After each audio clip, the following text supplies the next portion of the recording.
The man placed a spider on the model, but the next second, a giant spider appeared simultaneously in the town. Curious, he observed the model and realized it looked exactly like the town he lived in. He even found his own house in it. Then, out of curiosity, he sprinkled a little water on it, and suddenly, a heavy rain started outside. Was this just a coincidence?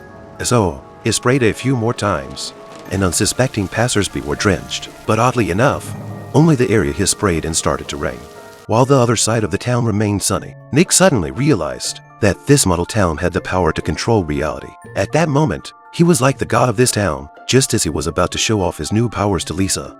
Lisa appeared troubled. The sudden rain had ruined her renovation plans. Nick felt guilty after hearing this, but he didn't dare admit that the rain was his prank. To make it up to Lisa, he found a bottle of nail polish that night. By morning, Lisa's shabby restaurant was completely transformed. Lisa was stunned when she saw it. It was exactly the color she loved most. Seeing the smile on Lisa's face, Nick felt an indescribable sense of achievement. So this was what it felt like to have the perspective of a god. Just then, an old woman accidentally fell down. Nick rushed over to help her. The old woman complained that the road was full of potholes. She had reported it to the mayor multiple times, but the corrupt mayor turned a blind eye. The government suggestion box was already overflowing with complaints. Nick couldn't stand it any longer. It seemed it was time to fulfill the residents' wishes. He took the suggestion box home and began fixing the town one issue at a time. He stuffed road repair materials into the model, and immediately, the streets became smooth and well-maintained. When someone complained about trash collection, Nick fixed the trash bins. In just one night,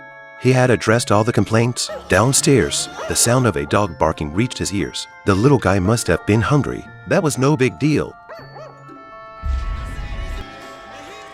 The next morning, the residents were amazed by the transformed town. They couldn't help but praise it, thanking the mysterious person behind it all. Nick was very pleased to hear this, but to his surprise, everyone thought it was the mayor's doing. The shameless mayor even proudly took credit for it. This made Nick very displeased.